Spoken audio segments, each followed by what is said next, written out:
Ladies and gentlemen, this is the YouTube channel vlog show of inspiration and realness. Also, this is the YouTube channel vlog show of positivity, personality, and fun. This is Eric Lima Shenanigans of 1977, and now the perpetrator of these shenanigans, Big Beefy E himself from his Big Beefy Man Cave in New Bedford, Massachusetts, Mr. Shenanigans himself, and the two-time Chilling 3000 2022 End of the Year Awards winner, Eric M. Lima. Thank you very much, Mr. Announcer, sir. Well, hello there, everyone. Welcome to yet another episode of Eric Lima Shenanigans of 1977. Tonight, I just finished watching AEW. We're going to talk about what happened on AEW. Fight for the Fallen 2023. That will be that took place in Nashville, Tennessee. The proceeds that they got from the ticket sales over there in Nashville, they will go to the Maui foodbank.org, to the victims over there in Maui who have been victimized by the wildfires that happened in there. Go there to mauifoodbank.org to see if you can help it. You can see what you can do to help those victims out and the families that have been affected by the wildfires. So, if you can do that, please do. Okay. I'm sure they will probably need all the supplies and food and nourishment they can get. I know times are tough now. I know times are tough nowadays, but we gotta do all we can to help. All right. I'm getting the word out there. Go to mauifoodbank.org, see what you can do and play your part to help out others. All right. So, let's talk about the international title on the line to kick it off. Orange Cassidy defended against the Blackpool Combat Club's Wheeler Yuta, who's been getting more of a killer instinct since joining up with the Blackpool Combat Club, and he keeps evolving. But Orange Cassidy, surprisingly, despite what he has gone through, this guy's a fighting champion. Cassidy ends up retaining the title, and then Claudio Castagnoli and Yuta all attacked Orange Cassidy after the matchup. But then the best friends got involved. But then the BCC stomps them out. And then the Lucha Brothers followed, and they're getting fought off. And then Eddie Kingston fought off against came in after his trip in Japan and fought against BCC. He said, "Hey, BCC, I got an idea. 6 of us versus the 3 of you, or any partners you can find, in a 12-man tag team match. But this is not going to be an ordinary tag team match. It's going to be an all-in Wembley Stadium, over 80,000 people. And get this, Stadium Stampede. This is going to be It's going to be the biggest. And I know they did it at Daly's place a couple of times, but this is going to get even wilder. Wembley Stadium Stampede, and all in. Holy cow! And whoever the BCC gets as their partners, they be the ones stepping up to the plate. So there's that. Jim Ross had a sit-down interview with Kenny Omega, and Kenny Omega was talking about how him and Don Callis originally met and everything else. But then Don Callis himself, that little jerk, interrupts him, and then Kenny Omega confronted him, and then Juice Robinson and Jay White attacked him from behind, and Konosuke Takeshita ends up joining in and starts stomping on Omega.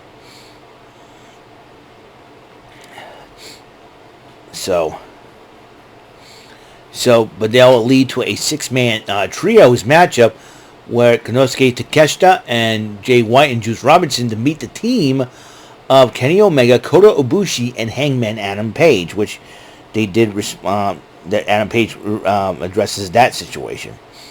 Continuing on with that jerk Don Callis, or used to be known as Jackal, I like to call him Jackass because he is one. Introduces Chris Jericho. Jericho shows up, and then Jericho says yes to the Don Callis family.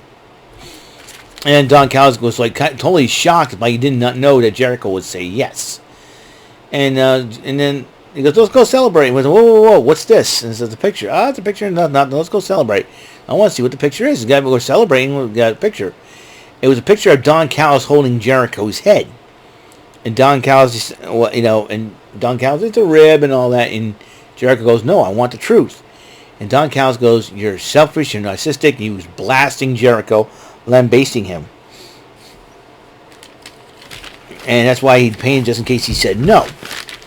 But then Jericho got upset with Callis, was berating him, and then Callis slaps him.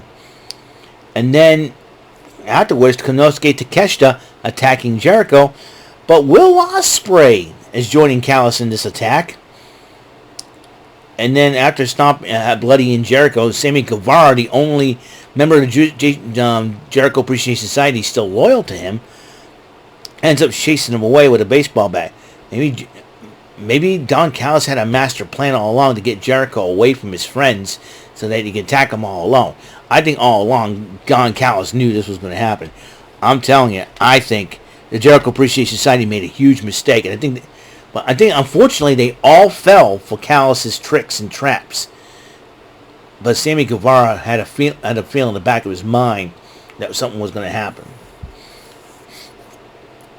I think the Jericho Appreciation Society may be feeling pretty foolish leaving Jericho high and dry.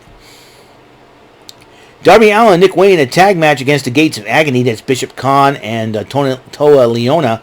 2/3 of the Ring of Honor 6-man tag team champions with Brian Cage, the Machine. And Swerve and AR Fox show up at ringside to watch the matchup, but then Darby Allin and Nick Wayne did pick up the victory.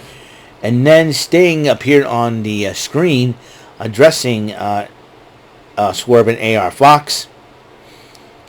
And as they go for a tag team coffin match at All In. And people wanted to where's Prince Nana in all this. He was holding Prince Nana captive. And you got the little bit of Joker Sting that he adopted from Impact Wrestling to come out. And I'm like, oh boy, it's going to be so much fun.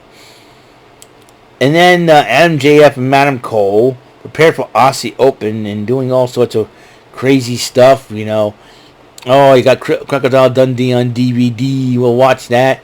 And he goes, no, I saw a vision. And he saw two kangaroo, and MJF's watching two kangaroos fighting. We're learning to use the kangaroo kick now. Oh boy. And then they started acting like the Crocodile Hunter, God rest his soul, and got somebody holding a crocodile, and then they did a double clothesline. And they got chewed up by Tony Khan, which I think was hilarious. And he goes, what was that? Oh, no, I was saying hi. MJF, hilarious. MJF, say what you want about the guy, but I call him a Beavis-looking butthead, and just have a lot of fun. I have a lot of fun roasting MJF. But, in all, he's an entertaining dude. He makes things entertaining. He makes people laugh at the same time. He makes people hate him, but you know what? MJF is a hilarious catch. He's a hilarious dude. Then MJF and Cole arrive in the car. Arrive. He says, well, you know what? That stuff was maybe. I gotta go to the bathroom, and so we'll see you at the commercial break. So, and afterwards, Ron instructs, hey, Adam, hey, wait, and he gets so mad he kicked the tire in MJF's car. MJF's got a styling car. It looks like a Lamborghini, man. Looks styling, man. If you're watching this, MJF, that's a styling car you're driving. You're a styling guy. Anyways, and the Kingdom's trying to kind of like calm him down a little bit. Tried to calm him down. And MJF and Adam Cole addresses the crowd, and they talk about their backstory, how they made it here, and how Adam Cole was almost, his career almost ended. And then the Aussie Open attacks Cole and MJF, and then MJF and Cole fight back. Then Ramake Paquette interviewed Chris Jericho, and Chris Jericho goes, you know, Will Ospreay, you want to make a name for yourself? Okay. This could have been happening in Tokyo Dome, would have had enough of a pandemic lockdown in 2020, 2021. But how about this? You and me, your home state, your home country, Wembley Stadium, all in. So Jericho and Will Ospreay, that match is going to happen. And then they had the death match, Texas Chainsaw death match between the two Jeffs, Hardy and Jarrett. And the winner gets the Texas Chainsaw death match belt. And then Satnam Singh, got involved by attacking Jeff, and then the Hardy Party, that would be Matt Hardy, the rest of the Matt Hardy Party. Matt Hardy, All Ego Ethan Page, and Isaiah Kennedy, a.k.a. Brother Zay, got involved. Karen Jarrett got involved, and they had blood pour all over them, and Isaiah Cassidy. That's hilarious. Then, but Leatherface arrives to chase Karen Jarrett away, distracting Jeff. Satnam Singh took advantage. Jay Lethal hit him in the back of the head with a hammer. Sanjay Dutt got involved, looking like an idiot in the cowboy outfit.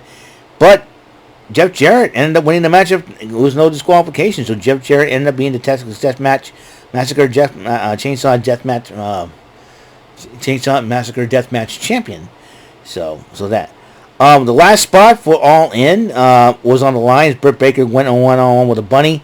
Penelope Ford then jumped on the apron during the matchup. Baker knocks her out. Dr. Britt Baker DMD pins the bunny.